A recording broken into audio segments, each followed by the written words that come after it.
So this is ISET 495, the at-home edition, part 2, the Rube Goldberg device. Before I start talking about the Rube Goldberg device, I want to just mention a couple of the links that are on, I believe it's week 11.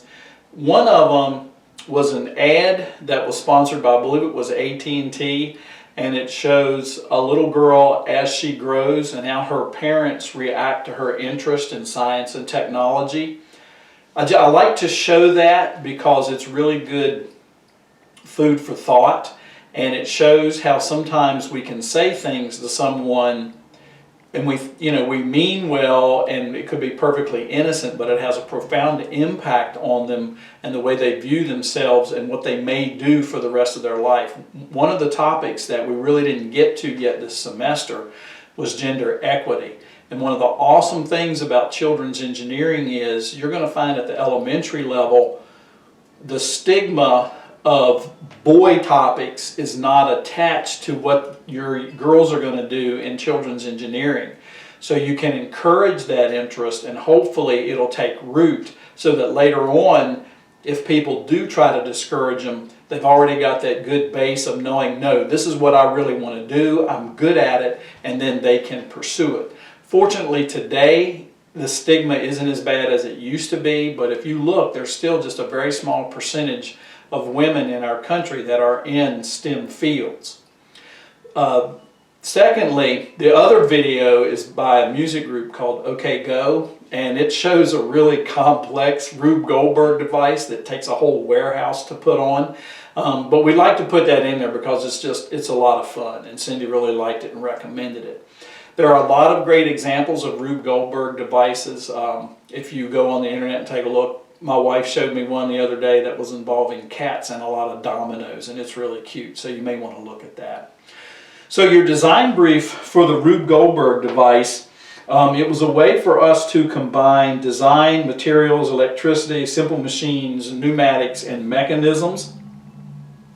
And it allows you to put all of those things together, and that's why it was going to be just about the last thing we did this year. Your challenge is to use the materials provided to design a Rube Goldberg marble run style device that will use a marble to activate a switch to turn on a light, run a motor, or sound a buzzer, one of those things.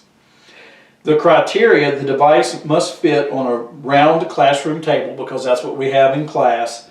The process must be initiated with a hydraulically or pneumatically operated lever, and you can see I demonstrated this earlier, and we have one of those here. Okay, and I just want to again point out to you that it's really important when you put these two pieces together that you make sure that tubing goes all the way into the syringe. And in the tip of the syringe, there's a groove that this tubing fits in just perfectly. It works out really well. If you were ever needed to use water instead of air and you were worried about it sealing up, then you can always take a little hot glue and run around the lip. Just make sure it doesn't stop up the hole, run around the lip, and then mash those together. And that usually makes a pretty good watertight seal, and yet you can still work it loose for later on if you don't want to keep it set up that way. The marble must travel at least 36 inches horizontally. Well, not perfectly horizontally, but we just mean, in this direction. Obviously, it's a diagonal. And we're pretty close to that here if you start from this and you go all the way down and you come back. The marble must change the direction of its travel at least 3 times, so it's going from left to right, and then right to left, and then left to right again, and then vertical. So we've taken care of that as well. The marble must travel at least 14 inches vertically from its beginning point. So from here down to the tabletop, you can see we have easily more than 14 inches. And it has to have 3 different simple machines. Well, your first one is your lever. That's easy enough. That's a requirement. The second simple machine would be the inclined plane, and we have that this way. And what I used here are simply cores out of paper towel rolls. These came out of our school rolls that we use, and they work really well, but they are kind of heavy, so they might be hard to cut. So I would recommend, you can use regular paper towel cores, and they will work just as well as these do. If you didn't have access to those, depending on how heavy a marble you're using, You could take regular cardboard, sheets of cardboard, and fold it up, and that would work. Sometimes foam core, not foam core, cardstock that you fold will also work. I just use these because I was able to put it together more quickly. When I was at school the other day doing this, and Kathy, and I want to thank her for filming this as well as the Candy Safe episode, said, how long will it take you? And I said, about an hour. Well, the device I got built in about 35 or 40 minutes, but then getting the switch mechanism and stuff to work right took another 35 or 40 minutes. So that was, that took a little bit longer than I thought. So the cost of everything, again, foam core is fairly expensive. It's about $4 a sheet, but I cut a sheet in half to use. But it's $4 or $5 a sheet. You can get it at Walmart, but you could just as easily use cardboard for it. The foam paper, the paper towel cores, which I told you about, they're pretty much free. The syringes are usually, you can get from a company called Pittsco for 55 cents a piece. If you live in a rural area and you have a farm supply store, you can also buy them there. The tubing is just simply aquarium tubing, and you can get it at Walmart. You can also get it, I found it on Amazon for $19.25 for a 100-foot roll. The wheel and axle, this is simply a yogurt cup lid or something came off of something, so that was free. The dowels are about 45 cents a piece. This is an 1/8-inch dowel.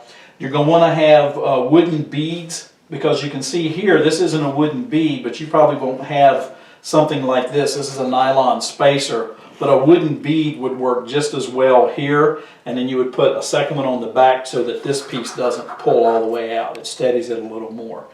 And then, of course, your marble. Now, I didn't have marbles, so what I'm using is an actuator ball, tracking ball from an old computer mouse. And it works pretty well too. It's probably heavier than a marble.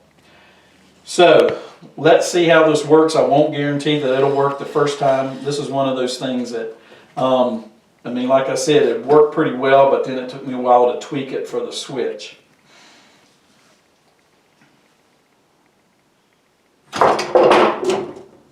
And there we go. I got to reset my wheel. So let me try that again. Doggone it. These things, they're fun, but boy, they can be really frustrating sometimes.